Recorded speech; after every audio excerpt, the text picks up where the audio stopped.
안녕하세요. BJ 나나입니다. 유쾌한 수요일 오전 시작하고 계신가요? 네, 저도 기분 좋게 수요일 오전 시작하고 있고요. 오늘 제가 준비한 이야기는 G20 정상회담이 일본 개최국에서 잘 마무리가 되었습니다.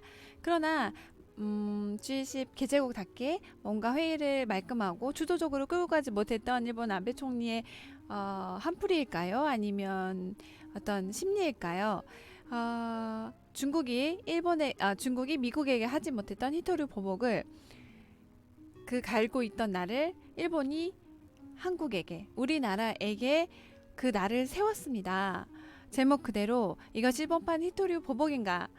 라는 걸로 이야기를 좀 주제를 정해서 자료를 조금 모아봤는데요.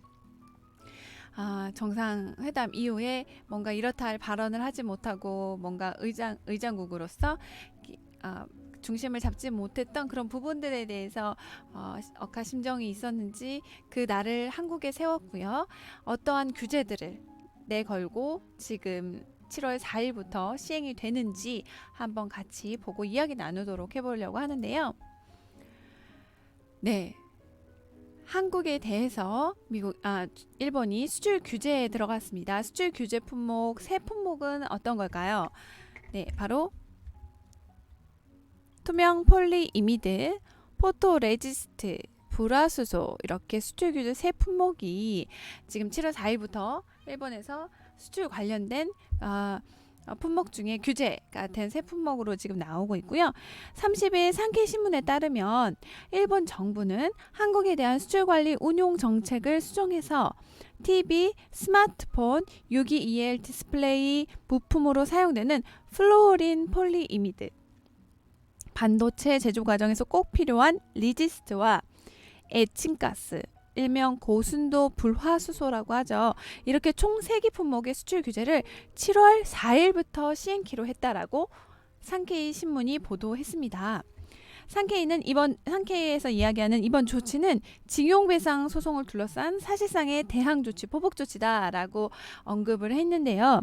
이 조치가 시행되면 한국 경제에 악영향을 줄 가능성이 크다라고 예상하는 신문 기사를 냈습니다. 일본 경제산업성은 오는 4일부터 TV, 스마트폰의 유기 EL 디스플레이에 쓰이는 플루오린 폴리이미드, 반도체 제조 과정에서 꼭 필요한 리지스터와 에칭가스 등 3개 품목의 수출 및 관련 제조 기술 이전에 대한 포괄적 수출 허가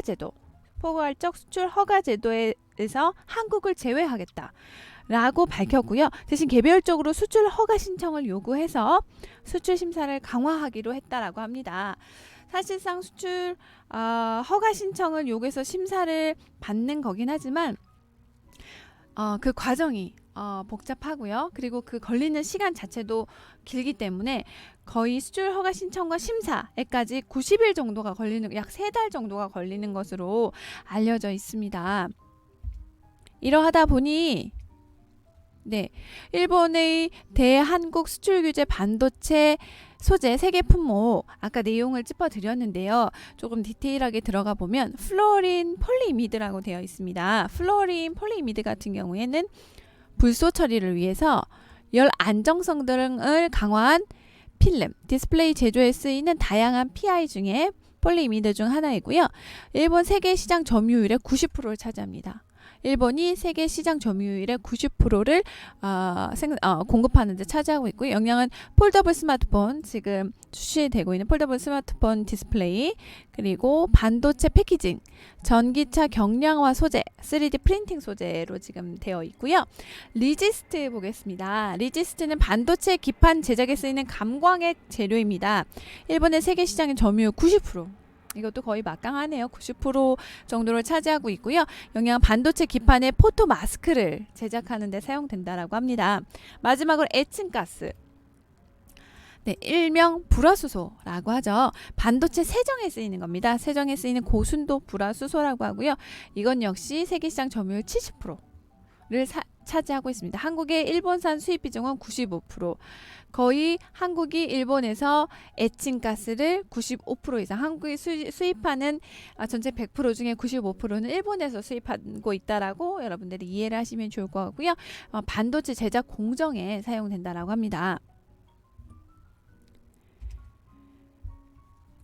네, 이렇게 지금 보시면 플로린, 폴리이미드와 리지스트는 세계 전체 생산량의 90%를 사용합니다. 아까 보여드렸듯이. 그리고 에칭가스는 약 70%를 일본이 점유하고 있기 때문에 세계 반도체 기업들은 대부분 일본으로부터 수입을 하고 있다라는 실정이고요.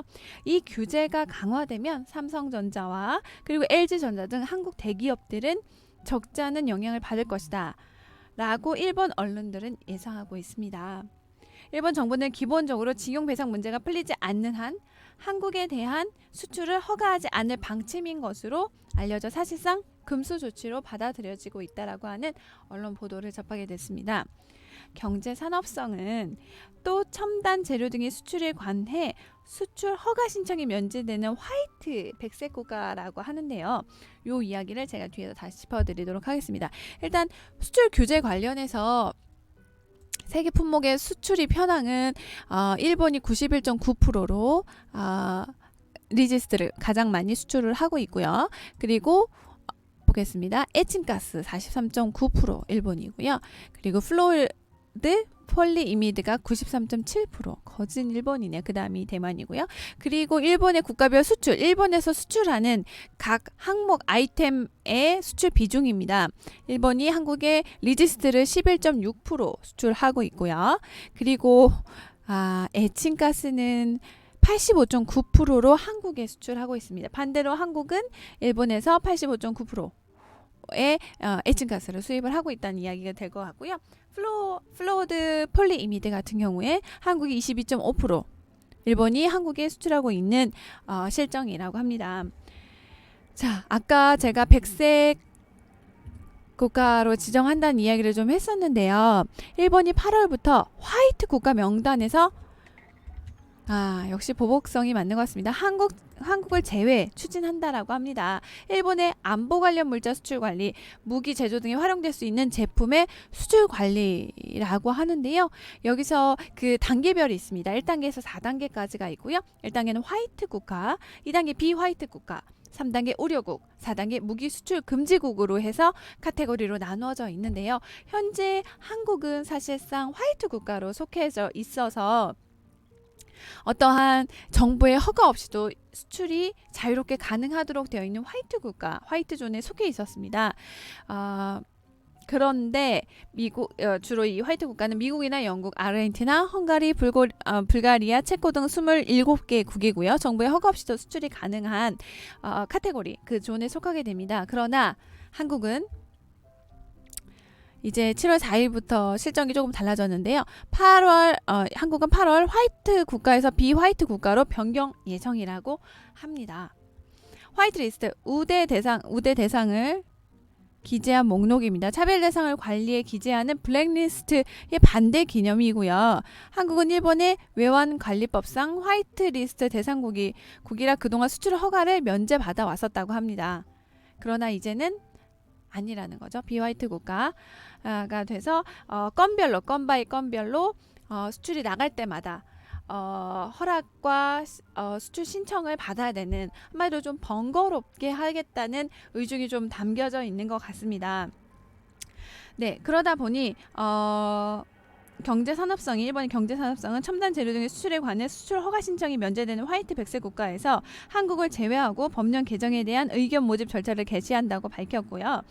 건별로 일본 당국의 허가를 받게 되다 보니 일본 정부는 한국을 안전보장상 우호국으로 인정해서 2004년 백색 국가로 지정을 했으나 현재 미국과 영국 등 27개국만 지정이 되어 있고 한국은 8월부터 빠지게 된다라고 하는 내용입니다.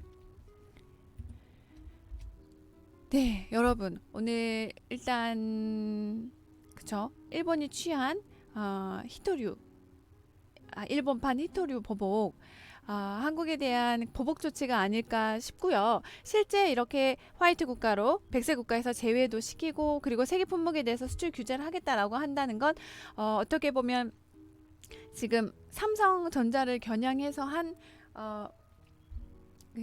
타겟이 아닐까라는 생각이 좀 들게 됐고요. 이 부분에 대해서는 조금 더 자료를 준비하고 또 어떤 이야기나 이슈들이 취합이 되는 대로 제가 한 번 더 다뤄보도록 하고요. 항상 영상의 마지막은 투자 이야기로 좀 마무리를 하고 있습니다. 네, 저희 부동산 투자나 그리고 주식 투자 같은 경우에 최근에는 하락장이나 횡보장을 많이 걷고 있기 때문에 초심자분들, 그리고 이제 막 투자에 관심을 가지신 시청자분들이나 투자자분들 같은 경우에는 매수 매도 기점이 어느 포인트를 잡아야 될지에 대해서 많이 고민하고 또 많이 망설이시는 부분들이 좀 있으실 것 같아요. 그래서 손실을 보게 되거나 하셨을 때 그 회복 기점이라든지 회복되는 그 타임도 길어지거나 할 경우에 또 다시 좀 루즈해지고 이런 부분들이 있는 것 같아서 그런 부분들을 함께 고민을 하다가 저 역시도 이렇게 투자 관련해서 관심이 있는 분들과 정보를 공유하고 소통하고자 이렇게 유튜브를 진행을 하게 됐는데요. 최근에 저희 제임스 대표님께서 개발한 매매 기법과 시스템을 통해서 해외 선물 투자, 여러분들 해외 선물 투자로 월 1,000만 원 그리고 1억 이상 수익을 올리고 있는 수익자분들이 발생하고 있다라고 합니다. 여러분들 믿어지세요? 지금부터 저희 제임스 투자그룹 함께 설명드리면서 저희 실제 정회원님들께서 낸 수익 후기 계좌 인증이 된 부분까지 보여드리도록 하겠습니다. 계좌 인증을 할 수 있는 곳은 우리나라에서 몇 없다라고 생각을 하고요. 단연 제임스 투자그룹이 월등하다라고 생각을 합니다. 지금부터 저희 제임스 투자그룹 관련해서 소개해드리고 저희 회원님들이 올려주신 본인들의 실계좌 인증까지 해서 확인 한번 해보는 시간 갖도록 하겠습니다. 녹색창에 제임스 투자그룹에서 검색을 해보시도록 할 거고요.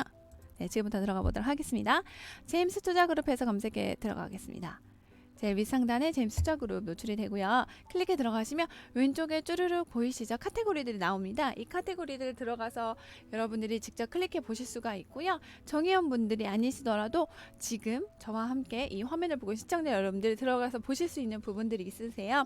VIP 수익 후기 그리고 매매일지, 회원 매매일지 등은 여러분들이 지금 클릭해서 들어가 보시더라도 확인하실 수 있는 부분이고요. 지금 저희 현자님께서 올려주신 실수익 후기 계좌 인증된 부분 한번 보려고 하는데요. 현자님은 저희 VIP 회원이시고요.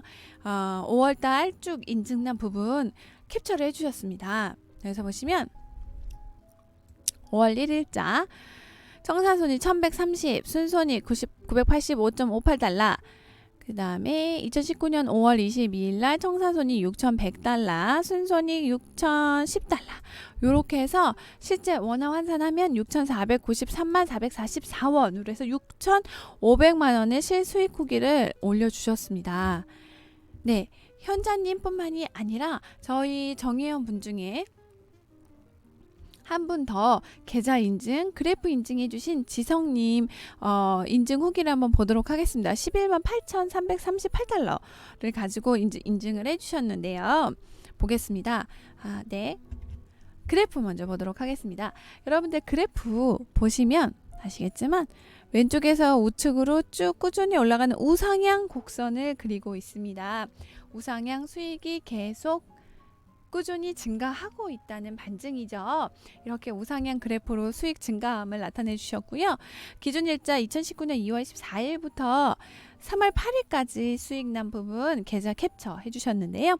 청산손익 18,080달러, 순손익 17,666달러, 그리고 3월 8일자 8,020달러, 그리고 순손익 7,606.4달러로 해서 11만 8,338달러로 되어 있고요.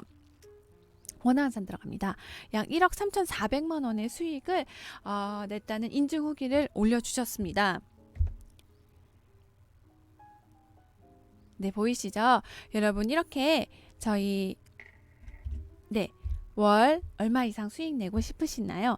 지금부터 문자 가능하세요? 저희 제임스 대표님께 월 몇만 달러 수익 내게 해주세요 하고 BJ 나나 해서 제임스 대표님께 연락 주시면 되고요. 번호는 010-2758-3576번 010-2758-3576번으로 문자 주시면 되겠습니다. 지금까지 BJ 나나였습니다.